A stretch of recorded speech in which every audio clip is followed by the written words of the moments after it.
Luanda new ஏர் Qatar airport மாதிரியே இருக்குதுப்பா. கத்தாரில் இப்படி தான் இருக்கும், பார்த்துருக்கேன். எங்கப்பா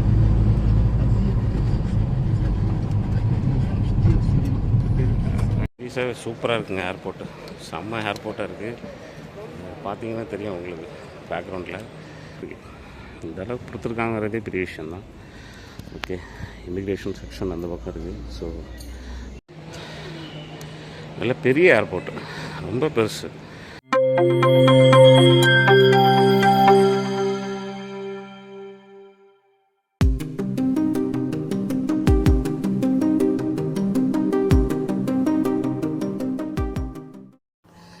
அனைவருக்கும் வணக்கம்.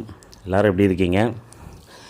இது வந்து ஒரு 2 மாதம் 2.5 மாதம் ஆச்சு இந்த வீடியோ எடுத்து. ஸோ இப்போ தான் என்னால் வந்து எடிட் பண்ணி அப்லோட் பண்ண டைம் இருந்தது.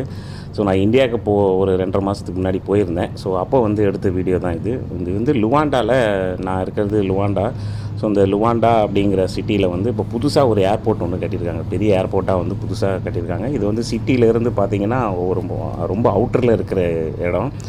ஸோ வந்து நான் இருக்கிற இங்கே யாராவது நீங்கள் லுவாண்டாவில் இருக்கீங்கன்னா கண்டிப்பாக இது தெரிஞ்சிருக்கும். ஸோ நீங்கள் வந்து சப்போஸ் லுவாண்டாவில் இருக்கீங்க, வியன்னாவில் இருக்கீங்கன்னா கூட நீங்கள் வந்து ஒரு மணி நேரத்துக்கு முன்னாடியே கிளம்புங்க. அதே மாதிரி சிட்டி சைடில் இருக்கீங்கன்னா தயவு செஞ்சு ஒரு 2 மணி நேரத்துக்கு முன்னாடியே கிளம்புங்க. ஏன்னா ரொம்ப லாங் டிஸ்டன்ஸில் இருக்குது.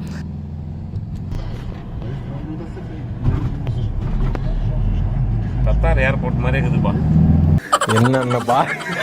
என்னென்ன சொல்றான் பாருங்க, கம்பி கட்டுற கதையெல்லாம் எடுத்து போடுறாங்க.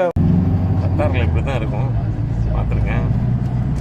அதே மாதிரி இருக்குது ஏர்போர்ட். நல்லா பெருசாக கட்டியிருக்காங்க, நல்லா பெரிய ஏர்போர்ட்.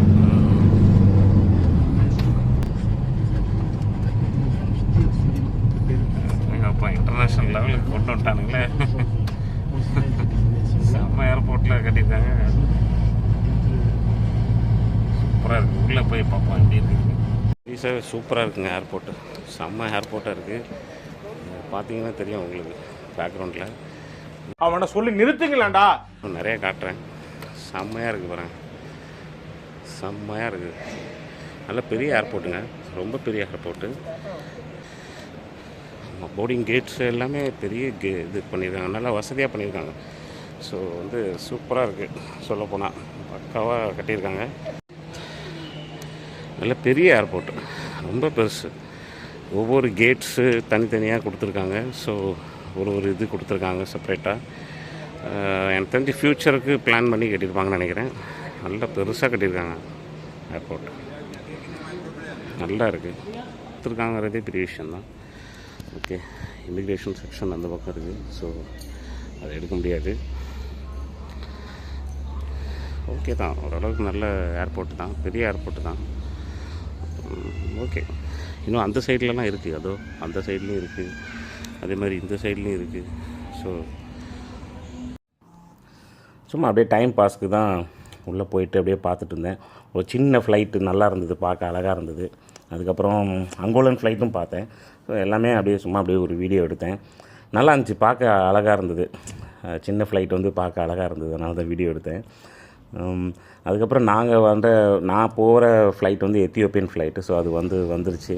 ஸோ அது வந்து அடுத்து உள்ளே போகிறதுக்கான எல்லாமே ஏற்பாடுகள்லாம் நடந்தது.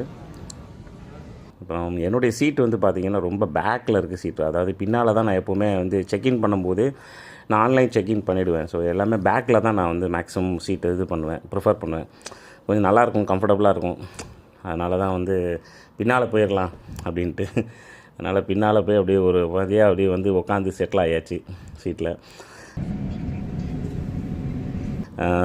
கரெக்டாக வந்து டேக் ஆஃப் ஆகிறதுக்கு முன்னாடி பார்த்திங்கன்னா ஒரு ஃப்ளைட் ஒன்று வந்துச்சு. சரி என்ன ஃப்ளைட்டாக இருக்கும் அப்படின்னு பார்த்தேன். கரெக்டாக எமிரேட்ஸ் ஃப்ளைட்டு. அந்த டைமிங்க்கு கரெக்டாக எமிரேட்ஸ் ஃப்ளைட் வந்தது. எமிரேட்ஸ்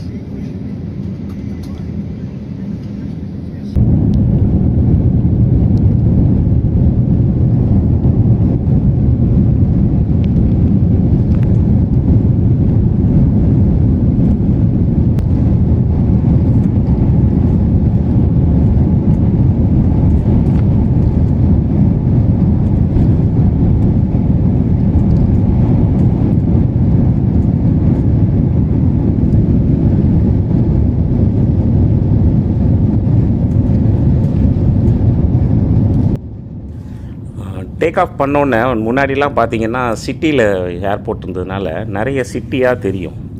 இந்த வாட்டி பார்த்தா வெறும் ஏன்னா அவுட்டரில் கொண்டு போயிட்டாங்க பார்த்துங்க. ஏர்போர்ட்டை வந்து ரொம்ப அவுட்டரில் கொண்டு போயிட்டாங்க. ஆல்மோஸ்ட் சிட்டியிலேருந்து ரொம்ப தூரம். ஸோ அதனால் வந்து டோட்டலாக வந்து அவுட்டர்ன்றதுனால ஃபுல்லாக வெறும் வயக்காடாக தான் தெரிஞ்சுது.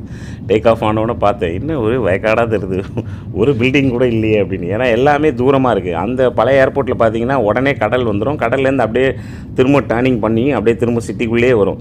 அப்படியே போகும்போது ஏர்போர்ட்டை சுற்றி தான் அப்படியே டர்ன் வந்துச்சு. அப்படியே ஏர்போர்ட்டை அப்படியே ஜூம் பண்ணி பார்த்தேன், எவ்வளோ பெரிய ஏர்போர்ட் கட்டியிருக்காங்க அப்படின்னு. ஸோ ஏர்போர்ட் வந்ததுனால கண்டிப்பாக கண்ட்ரி டெவலப் ஆகிறதுக்கு நிறைய வாய்ப்பு இருக்குது. அப்புறம் அப்படியே லன்ச் டைமில் சாப்பாடு கொடுத்தாங்க. சாப்பாடு ஒன்றும் இல்லை, சிக்கனு, ஒரு ரைஸு, ஒரு ஃப்ரைட் ரைஸ் மாதிரி, அப்புறம் வந்துட்டு ஒரு ப்ரெட்டு, அது எப்போவுமே கொடுப்பாங்க ஒரு பன்னு மாதிரி. அப்புறம் ஸ்வீட்டு கொடுப்பாங்க, ஸ்வீட் இல்லை, பிஸ்கட் கொடுத்துருக்காங்க அதுக்கு பதிலாக.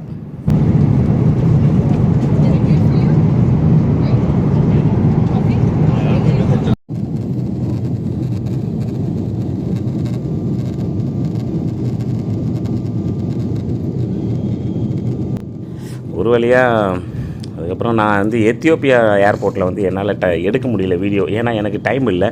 ஏன்னா என்னுடைய டிரான்சிட் டைம் 2.5 மணி நேரம். ஸோ இங்கேருந்து அது போகிறதுக்கே வந்து டைம் அங்கேயே ஒரு 1/2 hour டிலே ஆனதுனால எனக்கு டிரான்சிட் பண்ணிவிட்டு இமிடியேட்டாக போகிற மாதிரி ஆயிடுச்சு. ஸோ அதனால் என்னால் எடுக்க முடியல. ஒரு வழியாக வந்து மும்பை வந்தாச்சு. மும்பை வந்து தான் வரணும். மும்பை வந்து வரணும், இல்லை சென்னை வந்து வரலாம், இல்லைன்னா டெல்லி வந்து வரலாம். ஸோ மும்பை இந்த வாட்டி எனக்கு டிக்கெட் போட்டிருந்ததுனால மும்பை. ஸோ மும்பையில் பார்த்தீங்கன்னா அந்த ஃப்ளைஓவர் தெரியும், கரெக்டாக உள்ள என்ட்ரி ஆகுறது. அந்த ஃப்ளைஓவரை கடலில் கட்டியிருக்காங்கல்ல, அந்த ஃப்ளைஓவரு கரெக்டாக உள்ள என்ட்ரி ஆகி அது நைட்டில், அதாவது விடிய காலையில் இது எடுத்தது. ஸோ விடிய காலையில் கொஞ்சம் வெளிச்சம் வராததுனால அந்தளவுக்கு கிளியராக இல்லை வீடியோ.